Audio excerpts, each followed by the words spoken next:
In 1987, the Ferrari F40 became the first street-legal car to go 200 miles per hour. In 2005, Bugatti's Veyron hypercar broke the 250 miles per hour barrier. In late 2019, the Bugatti Chiron Supersport became the first production vehicle to ever reach 300 miles per hour. Chat, so why has it taken how much is this in kilometers per hour? Almost 15 years 300 just to go 50 miles per hour faster. You think about speed as a linear measurement, and I suppose it should be to a human brain. But if you've 150 miles an hour before anywhere, if you then step that up just to 180, it's only 20%, but the difference is huge. That's Andy Wallace, the driver behind Bugatti's 300 miles per hour. This is crazy. Aerodynamically, downforce, lift drag, it's all increasing exponentially as a square of the speed. If, for example, you had a car that was capable of 270 miles an hour, the efficiency you need to take that same car up to 280 is pretty massive. The power needed to overcome a force like drag or air resistance is most intimidating. The force required to push an object through the atmosphere increases. I don't know what it is, I just don't like the way it looks either. To translate, a car that needs 200 horsepower to overcome aerodynamic drag at 150 miles per hour would need 1600 horsepower, or 8 times as much, to reach 300 miles per hour. But to build a 300 mile per hour car, it's not as simple as a monstrous engine. First, you need to start with the tires. While they're not the most I don't know what car I complex like, I just don't like this one. as the only part that touches the road, tires are one of the most important. And Looks at 300 ugly. miles per hour, when a puncture or blowout can end in disaster, they mean everything. At that kind of speed, the Bugatti's tires spinning 68 times per second. I like the look of the had to McLaren. withstand That's a 7 cool looking car. tons of tearing force, trying to rip them apart. For an idea of just how intense that is, the tires on a Porsche 911 driving full speed That's a cool looking only car. experience about 3.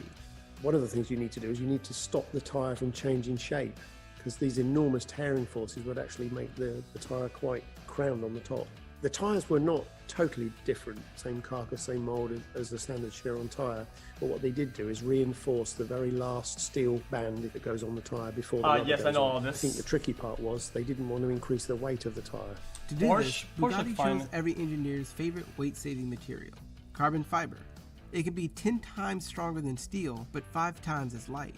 After adding a thick layer under the tires, There's a time where I didn't even know that carbon fiber even existed. I thought carbon fiber was a pattern. It just the looks.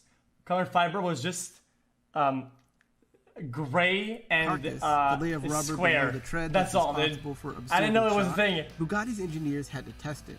To make sure the tire could handle 300 miles per I kept hour, calling it they brought it to Michelin. chrome.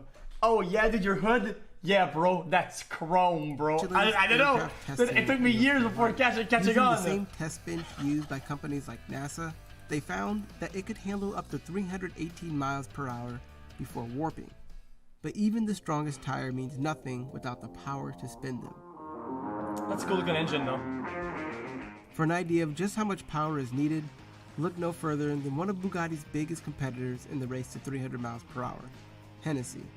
The company's upcoming Venom F5, estimated to reach 301 miles per hour, houses a 6.6-liter V8 that makes an astounding 1,817 horsepower. That looks cool. To generate more horsepower, an engine has to burn more gasoline, which requires more air. One of the most common ways to feed more air into the engine is through turbochargers. The Venom F5 not only uses massive twin turbochargers, but it also manages to reach a very high RPM. RPM stands for revolutions per minute, and it measures how fast the engine is spinning. In general, the faster an engine spins, the faster it burns air and gas, and as a result, the more power it makes. A smaller engine with smaller and lighter parts can spin faster with more efficiency, but has potential to wear out quicker from the speed than a bigger engine. This sounds really dumb. I have so many questions. Guys, listen, this sounds really, really dumb, but you know people, when they start building something, they upgrade it and they make it better, they optimize it or whatever, but could there have been a time where possibly they could have remodeled almost everything and made everything look different, or is this engineeringly optimized? Yeah. All of this has to be taken into consideration when choosing an engine for speed records. But in the end, the biggest obstacle to 300 miles per hour is air. Not a prototype, I mean just... The drag or air resistance that a car encounters as it approaches this speed can be compared It's almost to a what you philosophical encounter question. while swimming. The resistance increases in square. So going from 200 to 300 is basically roughly Guys, calculated double the energy that you're running into. Last poll, I promise. Around 200 miles. What if at the time the first car wasn't the way it looked? What if it was completely different? People would have upgraded it, modified it, and made it look different, and it would have shaped something that probably isn't the cars that we have today, right? I'm saying with the engines, it's probably the same philosophy. They upgraded and made it better from what it was before, but could it have been possibly completely different, even though it was still engineeringly sound? Miles per hour, you get more into aeroplane aerodynamics where you're actually compressing the air in front of the vehicle, and it takes different routes over the bodywork than at slower speeds.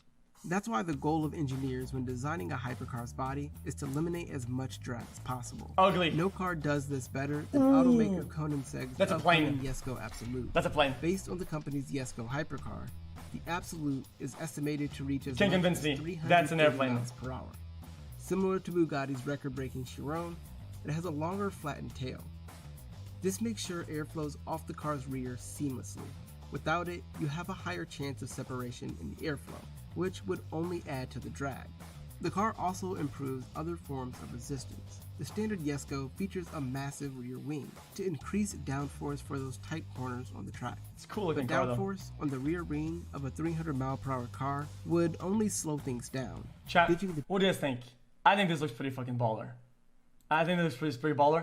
I feel like you could put wings on each side. If you were smart enough, put 2 wings and a jet at the back. This is an airplane. tail reduced the Jesko Absolute's maximum downforce from over 3,000 pounds to just 330. To keep the Jesko Absolute from flying off the sides of the test strip, that massive rear wing was replaced by 2 small tail fins. They may look tiny, but they redirect the vortex of air generated behind a speeding car that yes. creates turbulence.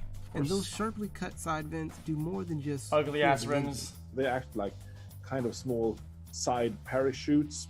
They actually become kind of fully efficient over 200 miles per hour. And the reason for that, if they work better at lower speed, they would be too restrictive at higher speed. They would be blocking too much. But as impressive as these automakers' innovations have been, none of it would be possible without the way testing has advanced. An aerodynamic cool, man. simulation that took a week to run 10 years ago can now be done in 3 or 4 hours, allowing new solutions to be tested immediately. And while Bugatti may have already been the first to reach 300 miles per hour, automakers are constantly chasing the next record. Cool video, man. I'm not really into cars, but I kind of like videos like that. Okay, that's a rotary engine. Check it out.